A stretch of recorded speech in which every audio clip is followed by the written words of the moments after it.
Si creen que yo soy el único que va a hablar, se equivocaron, porque vamos a hablar todos. Bueno, ya me presentaron. Aquí quisiéramos un ejercicio rápido en una situación de que alguien ha entregado un informe de forma tardía.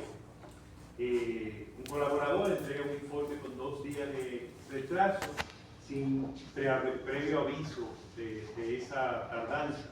Entonces le voy a ir poniendo varias expresiones de su supervisor y ustedes me van a reaccionar a esa afirmación.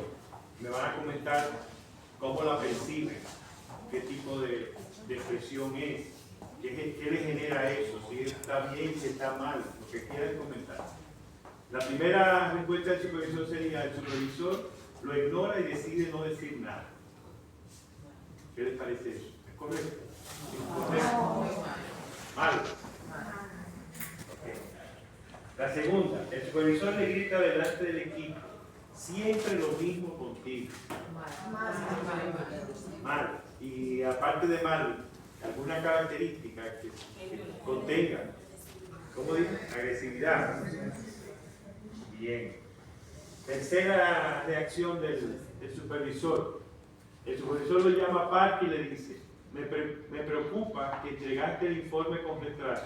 Necesito que cumplas los plazos. ¿Qué ocurrió? Correcto.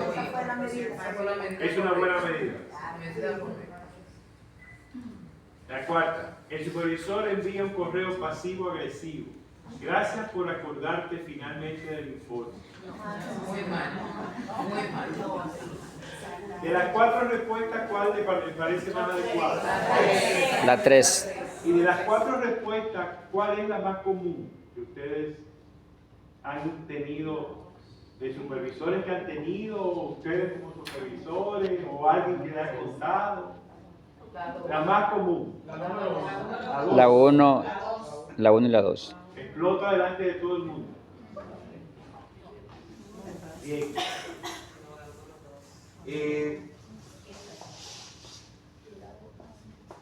Lo que vamos a estar viendo en esta conferencia, este encuentro, vamos a estar hablando de cómo en la supervisión podemos aprovechar todo lo que se ha desarrollado en torno a la comunicación asertiva, en torno a la asertividad.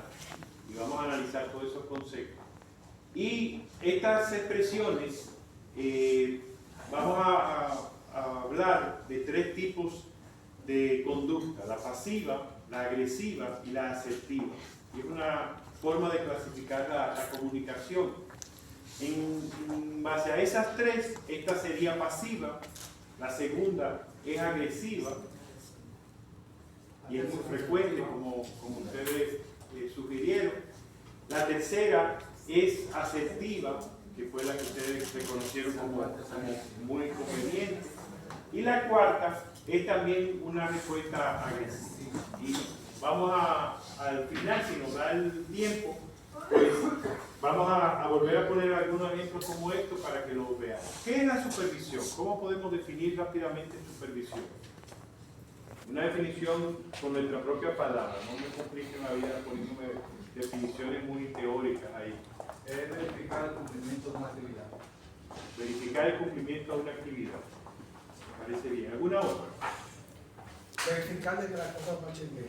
De que las cosas marchen bien. Perfecto. La supervisión es un proceso de guía y apoyo. No solamente de ver el resultado, sino también desde el inicio, que damos la instrucción, hasta ese resultado final, y a veces hasta la consecuencia de ese resultado. Y apoyo, y ahí una parte importante de nuestra función como supervisor, es el apoyar. Hace mucho yo participaba en un instituto de entrenamiento de líderes, y cada vez que estábamos dando, uno de los temas que a mí me tocaba impartir mucho eran los distintos tipos de liderazgo. Cada vez que yo explicaba todos esos 6, 7 tipos de liderazgo, siempre me preocupaba el que alguien me preguntara: Sí, pero ¿cuándo ser democrático y cuándo ser autoritario? ¿Cuándo ser laissez-faire? ¿Cuándo ser esto? ¿Cuándo ser aquello? ¿Cómo ser? Porque realmente era una de las preguntas que yo no había encontrado respuesta. Más adelante aprendí, me enseñaron liderazgo situacional. Y entonces ya ahí se paró la cosa. Dije, no, aquí está mi respuesta. Porque ese estilo de liderazgo permite que uno pueda acordar con el colaborador qué estilo va a utilizar de 4 alternativas que se manejan. Y uno siempre tiene la posibilidad de cambiar. Si no funciona, damos un paso atrás y volvemos a un estilo más autoritario. Pero si funciona, damos un paso adelante y delegamos más, damos más responsabilidad al colaborador.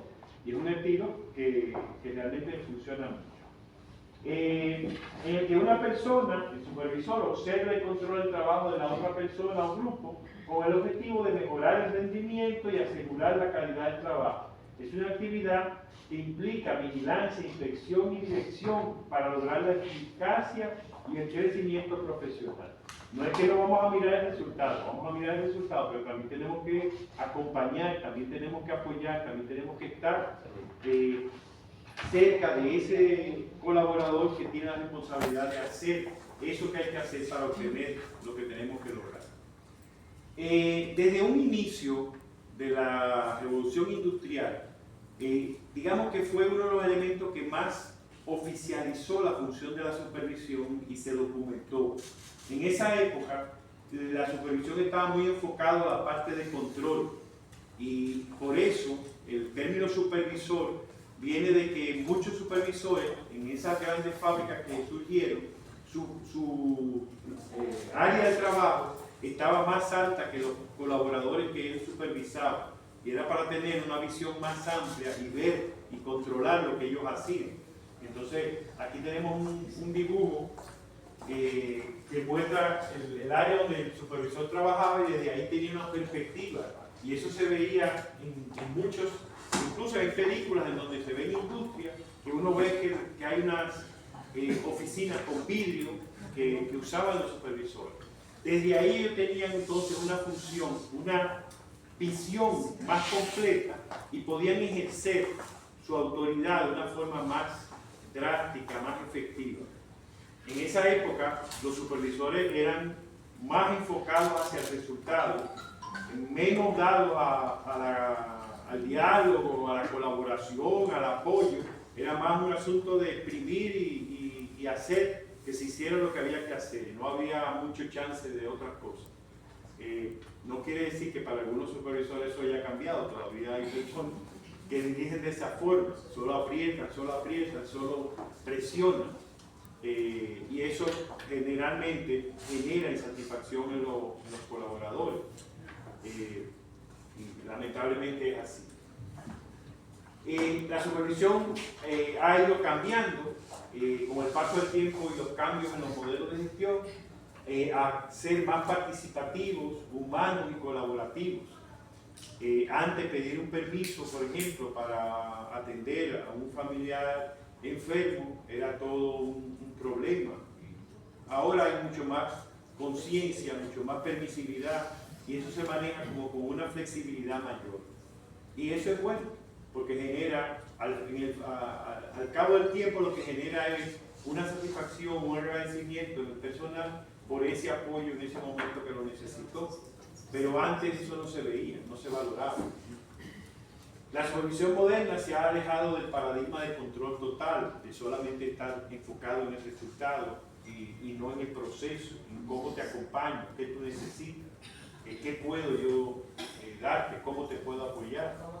En eso del liderazgo situacional, uno de los momentos que yo encuentro más fructíferos es cuando el supervisor dialoga con su subalterno sobre el estilo de dirección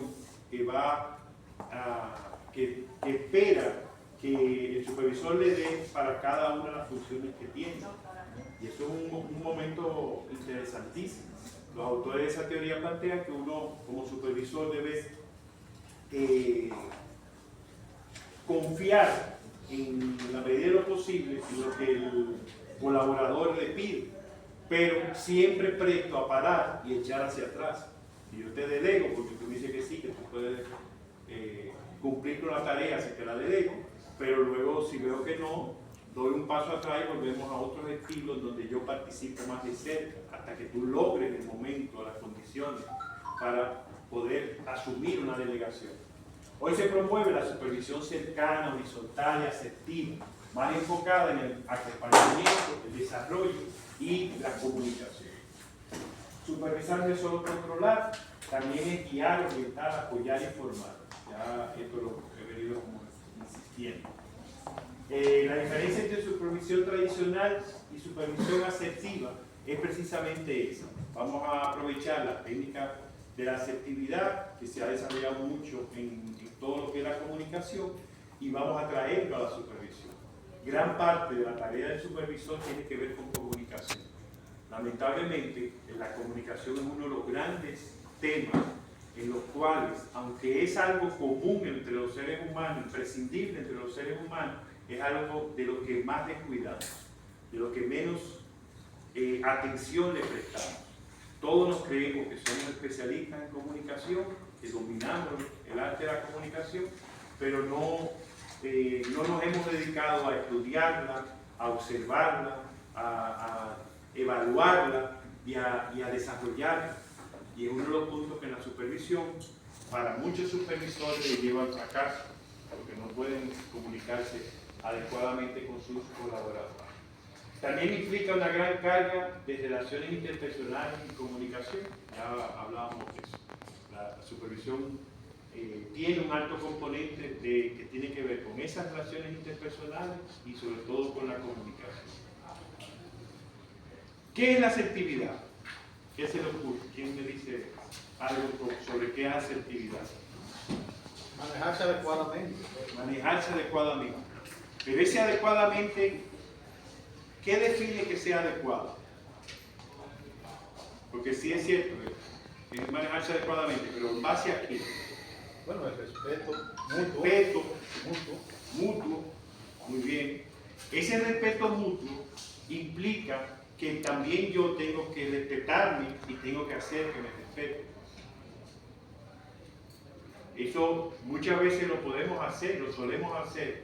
Lo importante que agrega la asertividad es que en esa búsqueda de que me respeten, en esa búsqueda de que no se me maltrate, yo no puedo irrespetar al otro. Entonces, ese respeto mutuo me encantó, porque esa es la asertividad. Es el tú exigir que se respete tu derecho, pero sin violar lo del otro.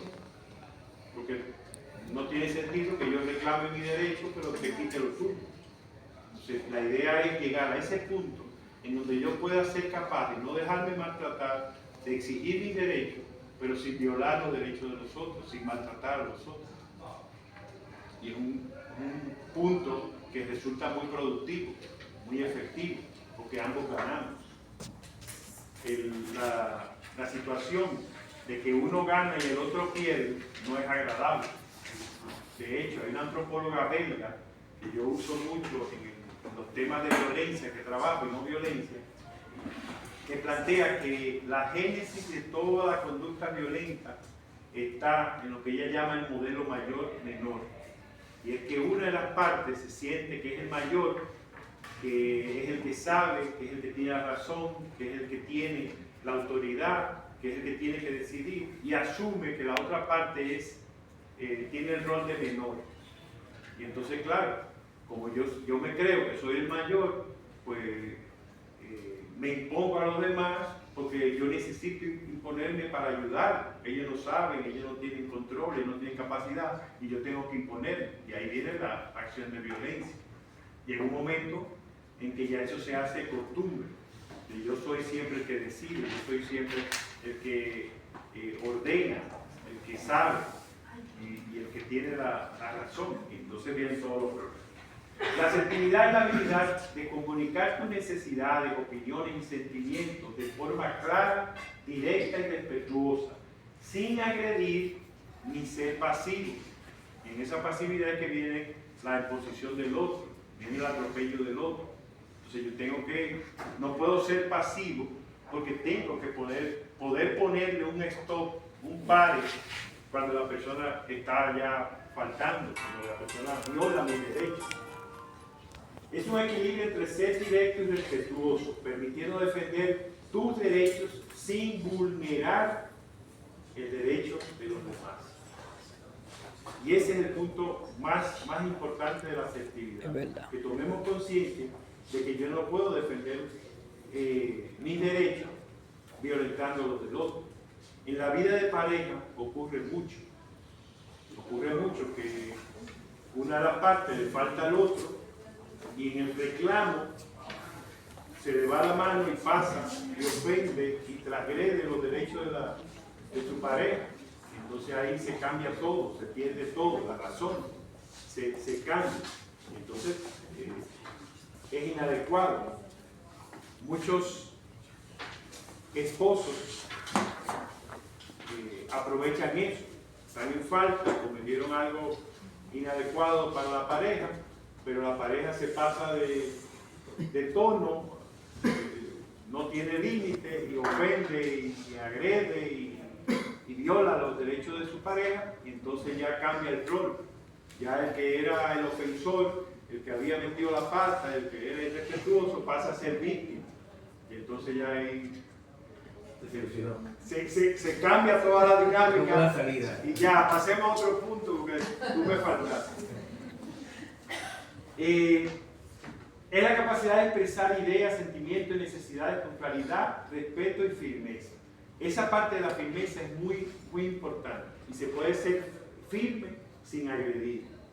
Se puede ser firme sin atropellar a la otra persona. Y es lo que buscamos con la asertividad.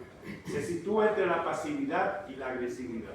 Es como un estilo de comunicación, un estilo de supervisión, cuando lo usamos en la supervisión, que nos lleva a ni ser agresivo enteramente ni ser pasivo. En la conducta que vimos del supervisor, en el ejercicio con el que iniciamos, habían posiciones en donde el supervisor actuaba de una forma pasiva y en otra agresiva. Algunas conductas agresivas se imponen sus ideas sin considerar a otros. Mi idea es lo importante y eso es lo que yo bajo. No tengo ningún nivel de consulta, de escucha de lo que los otros piensan. Hay momentos donde no hay tiempo para diálogo, ni discusión, ni llegar a un consenso. Hay momentos en que son críticos. Por muchos años yo he sido dirigente de los Scouts. Y en la formación de dirigente yo siempre decía, si yo sé que escucho que el río viene botado con agua y los muchachos están en el agua, yo no voy a hacer una asamblea para decidir, oye, ¿ustedes creen que debe salir o no salir? Yo lo saco. Y hay que hacerlo. No hay tiempo. Hay momentos, hay situaciones, hay demandas de trabajo en donde no hay tiempo de dialogar. Incluso yo suelo hablar con mi equipo eso. Hay momentos cuando yo diga que es así que se va a hacer, hagan. Después corregimos y yo pido perdón y los escucho y lloramos mucho, pero si hay que hacerlo, hay que hacerlo. Y no hay pataleo ni cosa. Claro, eso no puede ser la norma. Lo ideal es que se pueda desarrollar el equipo y ahí implica ese considerar y ese planificar y ese armonizar. Genera conflicto frecuentemente porque la agresión no es cómoda para el que es agredido. Y la agresión la manejamos aquí con un concepto amplio. No solamente nos referimos a un golpe físico, sino a una violencia psicológica, a afectar la autoestima de la otra persona. Entran muchos aspectos más amplios. Daña las relaciones personales. La agresión poco a poco va dejando una huella que irrita. Quizás muchos de ustedes han leído el relato del niño que era muy agresivo y su papá le puso un bolso lleno de clavos y un martillo. Y le dijo que cada vez que él agrediera a una persona, clavara un martillo o una tabla que él le puso. Y cuando tuviera 3 días sin maltratar a nadie, sin clavar un clavo, que le avisaron. Y al cabo de, ya casi acabándose los clavos, va y le dice al papá, papá, tengo 3 días sin clavar un clavo, no estoy ofendiendo a nadie. ¿Okay? Ahora, por cada día que tú pases sin ofender a nadie, quita un clavo. Y cuando termine, me avisa. Y efectivamente, el plato al tiempo viene y dice, papá, no queda ningún clavo. Entonces va con él a la tabla y dice, ¿qué tú ves en la tabla? No veo nada. No, observa bien. Dice, bueno, hay unos hoyos. Se pasa la mano por los hoyos. Cuando le pasó la mano se clavó un martillo. Entonces le dice, cada una de esas acciones de agresión que tú hiciste dejó una huella, maltrató, en este caso la tabla, en las relaciones a la otra persona. Entonces uno cree que no, pero sí hay una huella que queda. Y esos maltratos se van sumando, se van incrementando, se van acumulando. Y eso genera distorsiones en la relación. La otra forma de conducta que hemos mencionado es la pasividad. No expresa lo que siente o piensa. En la pasividad, el supervisor, la persona que imita la conducta, se come sus sentimientos, sus emociones, su dolor y no lo expresa. Hay momentos donde eso es quizás lo adecuado, pero no puede ser la norma. Hay que poder compartir. Evita conflictos, pero muchas veces no es que evita el conflicto, sino que lo pospone. Y lo pospone con características que pueden ser incluso peores, porque entonces se acumula. En análisis transaccional se usa un concepto que son los cupones. Cada vez que uno aguanta un maltrato de otro, muchas veces uno lo que hace es que toma un vale, una deuda, y la va acumulando. Y entonces llega un momento en que tengo tantos cupones que lo puedo cambiar por una trompada a esa persona, por una agresión a esa persona. Los supervisores muchas veces despiden a un empleado y dicen, oye, pero lo despidió porque llegó 10 minutos, 20 minutos tarde. Pero no, es que tiene acumulando pasivamente y sin decirle nada, acumulando y acumulando y acumulando. Y no fue por los 20 minutos de hoy, fue los 20 minutos de ayer, el día que no vino. Y cuando viene a ver, tiene una retajita de deuda que no había cobrado. Y entonces ahí explotó. Entonces, la pasividad no es buena en ese sentido, de que no resuelve, sino que pospone, incrementa, empeora. Para muchas personas, no tenemos el permiso. Yo era una de esas personas. Si a mí se me hacía muy difícil reclamar, ahora reclamo de más. No, lo reconozco. Pero tuve que trabajar eso psicológicamente, porque yo no tenía permiso. No reconocía, mejor dicho, mi permiso de poder reclamar. Y entonces cuando uno viene a ver, uno está cargando con una situación que no debe y que no te ayuda. Más bien es un peso que tú llevas arriba y no se vale, no es bueno.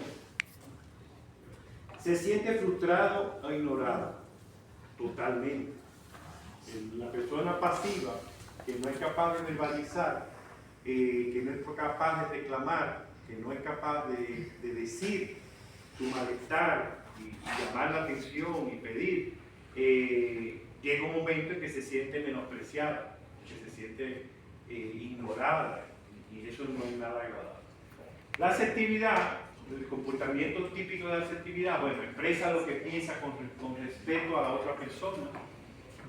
Y esto es muy importante siempre en la asertividad. Maneja los conflictos con equilibrio.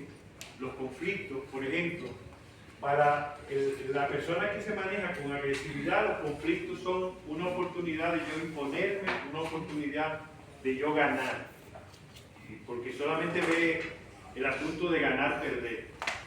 El pasivo lo ve como algo que hay que aceptar y que no hay que hacer nada y el tiempo arreglará todo. Y los que somos cristianos, pues todos le echamos a Dios y tenemos nos olvidamos de que nosotros somos parte también de los obreros que Dios tiene disponibles. Quizás Él está esperando que nosotros seamos el ayudante que resuelva y ayuda a resolver la situación, ¿no? Fomenta relaciones saludables. La asertividad entonces es más nutritiva, ayuda a desarrollar las relaciones en sí mismas. El tema de la asertividad implica que nosotros como supervisores, cuando vamos a aplicar la supervisión con asertividad, implica que nosotros tengamos autocontrol.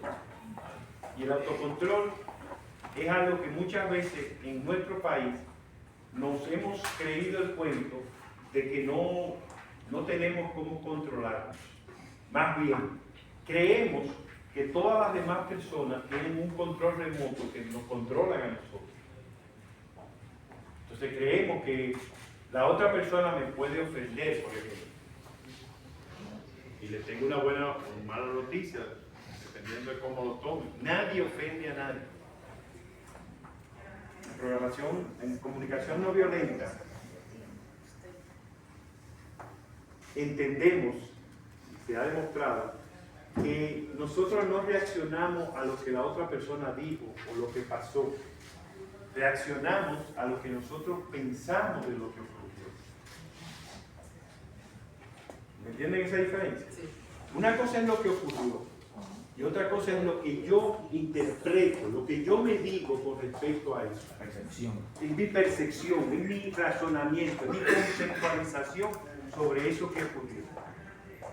En estos días yo ponía un ejemplo muy extremo, no lo voy a poner aquí porque es demasiado drama, entonces me siento como incómodo. Pero no hay ofensa,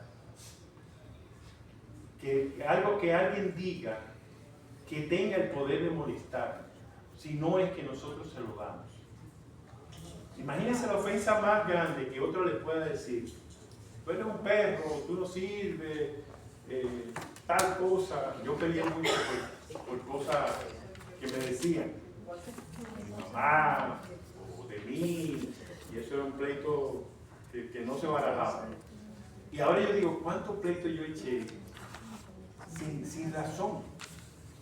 Porque eso no tiene sentido. Si tú te les ríes, hay un video muy bonito de un taxista que aborda a un pasajero y al arrancar casi choca a otro vehículo. Casi choca, no lo chocó. Y el otro chofer se apea y empieza a insultarlo. Y el taxista lo bendice, lo saluda y le pide disculpas, pero todo tranquilo, sin ninguna molestia. Por fin el hombre se monta y se va. Y el pasajero le dice: ¿cómo usted lo logra? Y dice: yo me imagino que él es un camión de basura y está tratando de tirarme toda su basura. Y yo no la cojo. No la cojo. Él tiene que recoger su basura y llevársela. Porque yo no la voy a coger. Eso es parte de lo que necesitamos y que conlleva mucho autocontrol. Está buena. Hay una imagen, todos conocemos, que es el semáforo. Y entonces, estas tres luces nos pueden servir para explicar cómo nosotros necesitamos desarrollar o podemos desarrollar el autocontrol. El rojo significa parar. Entonces hay que parar. Siempre, en todas las cosas, nosotros tenemos que tener la opción de parar. Sin embargo, hemos sido educados como si fuéramos animales, como si no tuviéramos siempre ese derecho, esa opción, esa capacidad de parar. Y entonces creemos que si tú me ofendes, yo tengo unos familiares cercanos en donde su cultura familiar es de que si tú me faltas, yo tengo derecho de bombearte todo. Y entonces hay discusiones que se han dado en donde yo de verdad me he preparado para intervenir, porque yo lo que digo es: ahí viene un pollo, que van a ir a la trompada.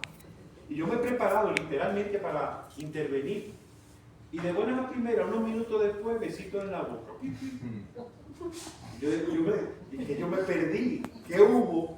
Que pasaron a esta situación que yo no he codificado, que yo no identifiqué. Ah, no, porque en esa cultura familiar, si tú me faltas, yo te bombeo todo, te tiro toda mi basura y ya. pasemos a los siguientes capítulos. Entonces ya con eso, cada quien se siente satisfecho. Él que recibió, o ella que recibió su basura, y yo que me liberé de esa basura. Y ya saldé mi deuda con lo que esa persona me hizo. Entonces, lo primero que tenemos que entender para autocontrolar es asumir que tenemos el derecho y la capacidad de parar. Yo he trabajado mucho con las cárceles del país, sobre todo con las del viejo modelo, que son las peores. Y yo he conocido personas que yo sé que no deberían estar ahí, que no era su intención, no porque no hicieran un hecho, sino porque hicieron algo mal hecho por no poder parar, por no entender que podían parar. Y eso es algo que les invito a reflexionar y sobre todo a transmitir en sus hogares, a sus colaboradores en el trabajo, a otras personas. Parar. Usemos ese derecho que tenemos, esa capacidad que tenemos de parar. El amarillo significa pensar, pero no solamente pensar. Hay algo junto con ese pensar que va en esa luz amarilla, que es decidir. Entre parar y decidir, tenemos quizá una de las grandes claves del éxito en las relaciones interpersonales. Porque también hemos sido educados creyéndonos que no podemos decidir, que todo es lo que me surge. Una trompada, un insulto, quemarle la ropa, cancelar, cargarlo de trabajo, horas extra para que no vuelva a hacer eso. No, nosotros podemos parar, podemos pensar, podemos decidir. Y fíjense que estamos hablando de condiciones humanas, capacidades que tenemos, pero no las ejercemos, porque hemos sido educados de una forma que no hace eso.